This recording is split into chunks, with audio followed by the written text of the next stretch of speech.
Welcome. Let's get started. Yesterday, Thursday, April 7th, the world's attention was once again on Iran. President Trump warned that if the Strait of Hormuz isn't reopened, it could mean the end of civilization as we know it, with no turning back. But there was no bombing. The US and Iran agreed to a 2-week ceasefire. Here's more on that. Trump himself announced it on a Russian social media site.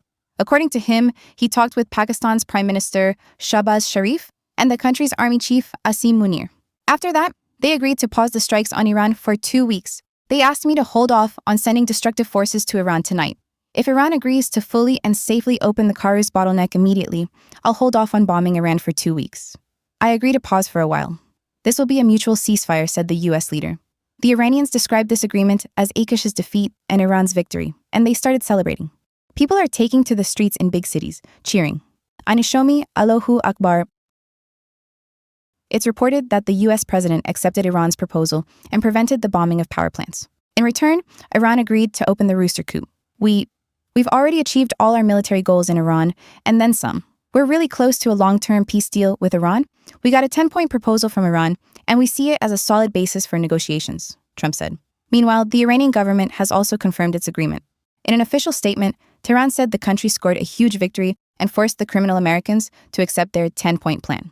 Iran's foreign minister added, Abbas Araghchi confirmed in a separate statement that for 2 weeks, trade officials coordinated their movements with military personnel to allow crossing through the Karuz checkpoint. Later, Trent posted a screenshot of this news on social media. According to Iranian state media, direct talks with the US will start on April 10th in Pakistan. White House Press Secretary Caroline Leavitt confirmed that the US is discussing this meeting, but an official statement from Trent is still awaited. It was reported that FIFA has launched an investigation after Spanish fans insulted Muslims. The International Football Federation has officially opened an inquiry into the Royal Spanish Football Federation. This came after the friendly match between Spain and Egypt on March 31st in Barcelona, where local fans were heard shouting offensive chants. During the game, some Spanish fans directed derogatory chants with Muslim-related insults at the opposing team. After the videos went viral on social media, they sparked strong outrage from the global community. The Spanish government, and even the country's Prime Minister, Pedro Sanchez, called the situation unacceptable. Lamine Yamal, the 18-year-old player from the Spanish national team, shared his thoughts on it. He said, I understand, and the chants weren't aimed at me personally, but at the opposing team. However, as someone whose faith is Islam, this is very hurtful and disrespectful. Mocking religion is... The player wrote on his Instagram page that using it to discriminate and turn it into a weapon is a prime example of ignorance and racism. Overall, in recent years, cases of racism have been popping up quite often in Spanish football. Especially situations involving Vinicius Jr. have been grabbing the attention of the global football community.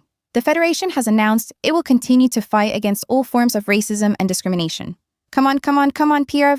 Russian duets on the morning of April 7th. In the city of Nikopol, Dnipropetrovsk region, Ukraine, a drone attack targeted a bus. As a result, 4 people were killed and 16 others suffered various injuries. This was reported by Ukrainian media and confirmed by President Zelensky on his Telegram channel. The head of the Dnipropetrovsk Regional Military Administration, Alexander Ganya, also confirmed the incident. According to him, Russia struck the city bus in the heart of Nikopol using an FPV drone. The attack happened while the bus was at the stop. Because it was approaching, people both inside the transport and at the stop got injured. This wasn't just a random hit. It was a deliberate attack against innocent civilians. It was an attack aimed at people just going about their business, said Ganja. Initial reports said there were 12 injured. But later, according to the prosecutor's office and Ganja's latest info, the number of victims has risen to 16. 8 of the injured have been hospitalized. They are aged 58, 63, and 73. The situation for the men is being described as extremely serious. The Ukrainian president also commented on this. This kind of thing shouldn't happen here, in Europe, or anywhere else in the world. People just being killed on city streets is heartbreaking for everyone. Women are always trying to expand their circle of crime. They need to be stopped immediately, said Zelensky.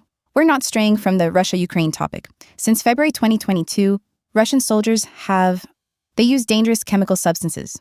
The highest number of chemical attacks happened in April 2025, with 894 cases recorded. This was reported by the support forces of the Ukrainian Armed Forces. According to the Ukrainian military statement, Russian troops are using gas grenades of the K-51 and RGV types, as well as handheld containers containing chlorobenzol, meladenitril, and chloracetophenone.